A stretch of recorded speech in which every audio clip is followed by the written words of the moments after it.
हम लोग आ गए हैं अगले मंत्र में। देखते हैं ये मंत्र में क्या जानकारी देती है, इस मंत्र का कहना क्या है। अनोर्नियान।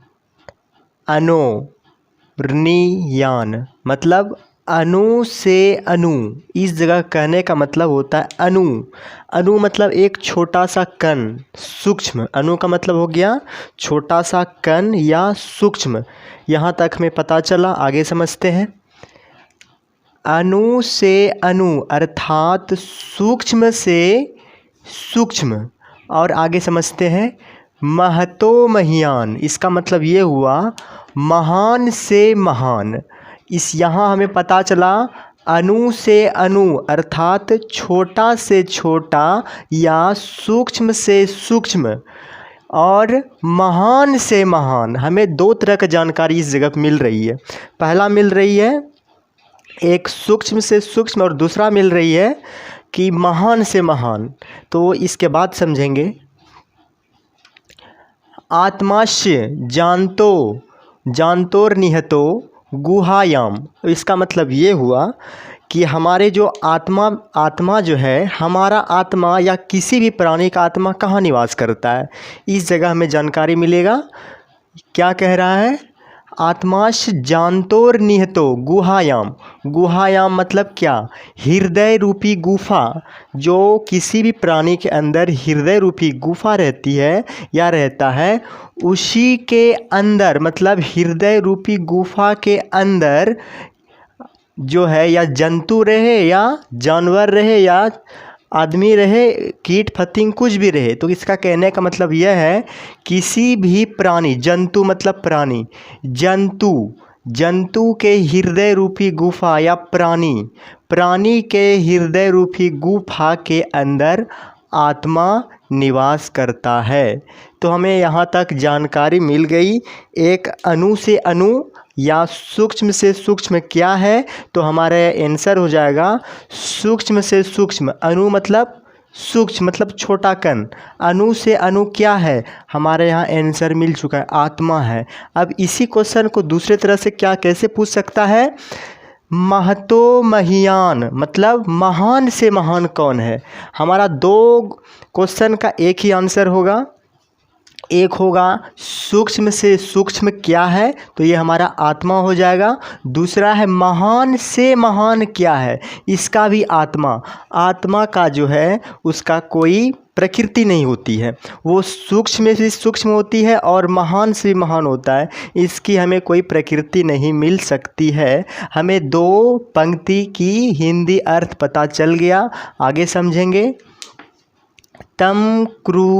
तम क्रतु पश्यति वित्तशोका धातु प्रसादन हिमान मात्मनः। इसका मतलब ये हुआ हमारे प्राणी के हृदय रूपी गुफा में महान से महान आत्मा है और सूक्ष्म से भी सूक्ष्म आत्मा है। उसके बाद जब मनुष्य इस सत्य धर्म की प्राप्ति कर लेते हैं या मोह माया से दूर आ जाते हैं, संसारिक शक्तियाँ को छोड़ देते हैं, तब जो है परम ब्रह्मा रूपी या परमात्मा में वो जीव या जंतु या आदमी परमात्मा में एकाकार हो जाते हैं, मतलब अस्तित्व हो जाती है। तब किसी को भी जब दीक्षा की ज़रूरत पड़ती है तो उन्हें गुरु के पास जाना पड़ता है। तो उसी प्रकार इस लाइन का मतलब है पश्यति मतलब देखना या देखता या दर्शन, इस जगह से निकलता है। अब दर्शन का मतलब इस जगह क्या निकला, किसको देखना है, तो हृदय रूपी गुफा को देखना है। तो हृदय रूपी गुफा को जो सही मन से सही ढंग से देख लेता है वो परमात्मा में एकाकार हो जाते हैं, अर्थात परमात्मा में मिल जाती है। ये हमारा तीसरा लाइन का हिंदी अर्थ था। अब हम इससे क्वेश्चन कैसे निकालेंगे जो कि बिहार बोर्ड एग्ज़ाम में पूछे जाएंगे, वो बहुत ध्यानपूर्वक से देखेंगे और नोट करेंगे या कॉपी करें। तो हम मंगलम पाठ के कथात्मक पाठ का 2 क्वेश्चन निकाल चुके थे। उसके बाद उपनिषद के एक उपनिषद का पहला मंत्र से 2 क्वेश्चन निकल गया था, तो हमारा 4 क्वेश्चन हो गया है। अब 5वां क्वेश्चन और 6ठा क्वेश्चन यहाँ से निकलेगा। 5 नंबर क्वेश्चन, अणु या सूक्ष्म, सूक्ष्म से सूक्ष्म क्या है, या अणु से अणु क्या है? अणु से अणु क्या है? तो हमारा इसका आंसर हो जाएगा, अणु से अणु क्या है, हमारी आत्मा है। आंसर आत्मा।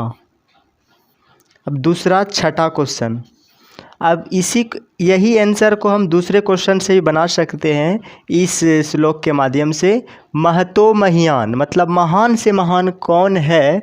तो इस 6 नंबर, महान से महान कौन है?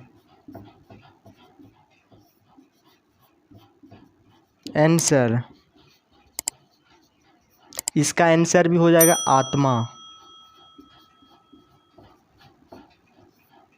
अब और एक क्वेश्चन अगर निकालेंगे तो निकल जाएगा। और एक क्वेश्चन क्या निकलेगा, अनोर्नियान महतो मह्यान आत्मास जानतो निहरतो गुहायाम। ये तो हमारा क्लियर है, उसके बाद समझेंगे।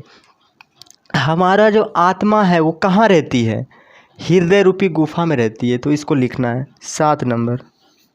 आत्मा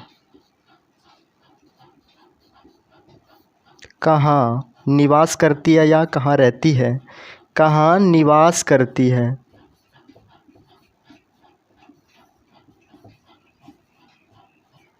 करती है। तो हमारा ये आंसर हो जाएगा गुहायाम, मतलब हृदय रूपी गुहा।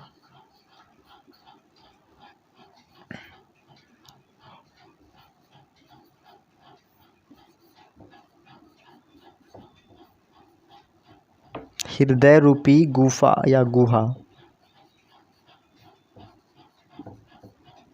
ये हमारा 3 क्वेश्चन निकल चुका है। अब इसको समझेंगे, इसको समझ चुके हैं, अब समझेंगे तीसरा नंबर मंत्र का। और हाँ, और एक क्वेश्चन और ये पूछे जाएंगे, ये मंगलम पाठ के दूसरा मंत्र किस उपनिषद से संकलित है? हमारा यहाँ पे है कठ 1 या 1.2.20। ये हमारा उपनिषद का नाम, ये हमारा संख्या है, अध्याय है, और ये उपनिषद का नाम है कठ उपनिषद। चलो इसको भी लिख लेते हैं। 8 नंबर, यह किस उपनिषद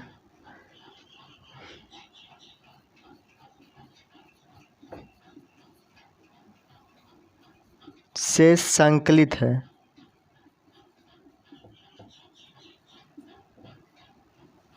आंसर हो जाएगा कठ उपनिषद।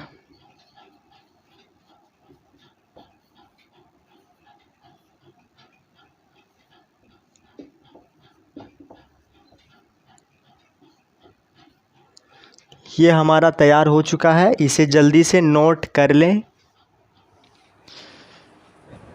चलिए आइए अब बढ़ते हैं अगले मंत्र की ओर।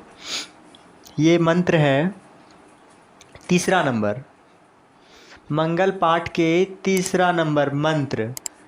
देखिए क्या है इसमें, सत्यमेव जयते नात्रितम। इसका मतलब ये हुआ, सत्यमेव मतलब सत्यमेव, इसका अर्थ हो गया सत्य। और जय, जय मतलब होता है जय, जय का मतलब होता है जय मतलब जीत। इसका मतलब ये हुआ सत्य का जीत। हर जगह हमेशा सत्य का जीत होता है, असत्य का जीत नहीं होता है।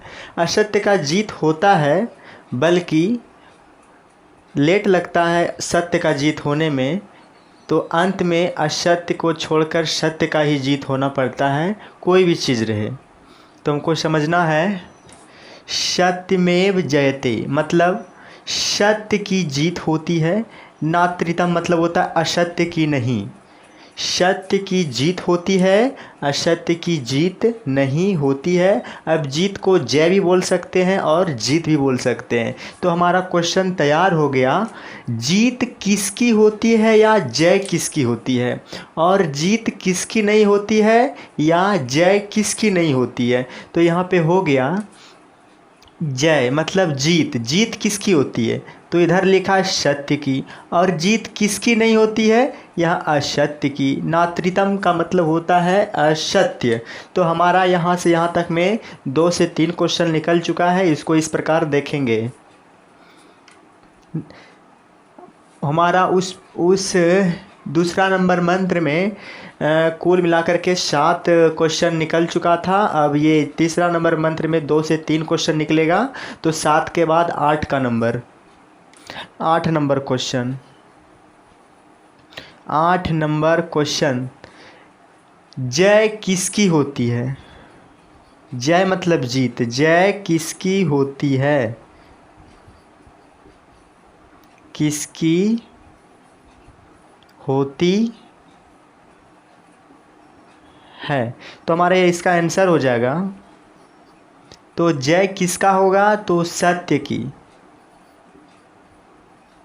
सत्य की। अब इस जगह से अगला क्वेश्चन है नात्रिता मतलब असत्य, जीत किसकी नहीं होती है या जय किसकी नहीं होती है। नंबर 9, जय किसकी नहीं होती है,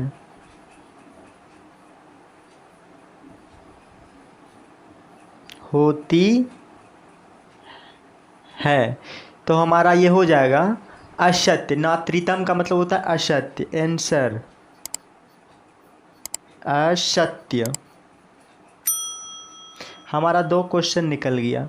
इसके बाद समझेंगे, सत्येन पंथा विततो देवयानः, इसका मतलब ये हुआ सत्य से इसमें तीसरा नंबर का विभक्ति लगा है, कर्ता ने कर्म को करण से, तो ये तीसरा नंबर का विभक्ति लगा है इस जगह पे। तो इसको समझेंगे, सत्येन, सत्येन का मतलब होता है सत्य से, पंथा, पंथा, पंथ जो है पथ मन रास्ता, पंथा जो आया है पथ से मिलकर के आया है, इसीलिए पथ का मतलब, पंथा का मतलब हो जाएगा रास्ता। तो सत्य से रास्ता यानी मार्ग, सत्य से मार्ग जो है विततो मतलब विस्तृत होता है, विततो मतलब विस्तृत होता है या मिलता है, सत्य से मार्ग मिलता है। अब कहाँ तक जाने का मार्ग, मार्ग तो हमें बहुत बहुत जगह जाने का मार्ग मिलता है। तो हमें कहाँ जाने का बात कर रहा है, देवयानः मतलब देवलोक, देवलोक जहाँ ब्रह्मारूपी परम ब्रह्मा या परमात्मा या ईश्वर विराजमान रहते हैं, उसे देवयानः कहते हैं। तो हमारा सत्य से पंथा मतलब मार्ग, सत्य से मार्ग विस्तृत होता है कहाँ जाने का, देवलोक जाने का। तो ये हमारा इस जगह से क्वेश्चन निकल जाएगा 10 नंबर, विततो देवयानः, तो किससे,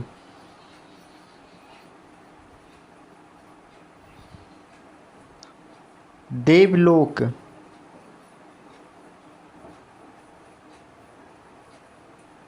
का मार्ग मिलता है।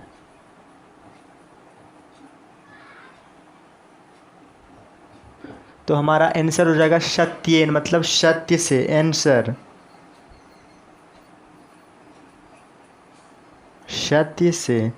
हमारा यह 3 क्वेश्चन हो गया, 8, 9, 10। अब उसके बाद है ये ना क्रम अंतरिक्षयो ह्याप्ता कामा यत्र तत् सतस्य परम निधानम, इसका मतलब ये हुआ यही सत्य के माध्यम से, यही सत्य के राह पर, यही सत्य के मार्ग पर चलते हैं कौन, ये ऋषिगण, ऋषिगण यही सच्चा मार्ग पर चलकर अपना परम धाम तक पहुँचने का कार्य करते हैं। और सत्य से ही परम निधानम, और सत्य से ही परम धाम तक पहुँचने का सच्चा मार्ग विस्तृत होता है।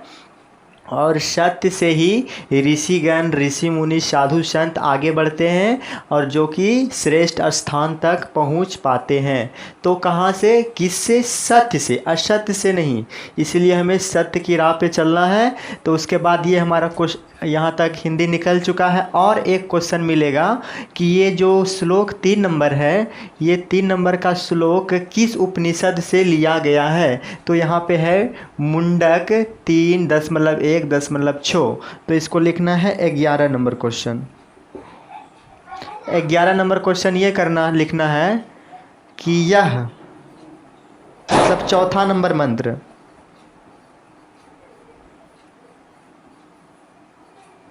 किस उपनिषद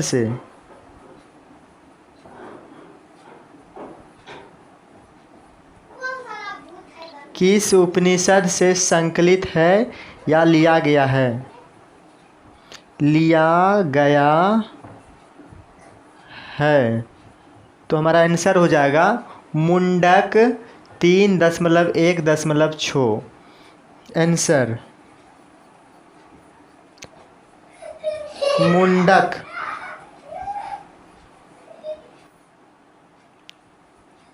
3.1.6।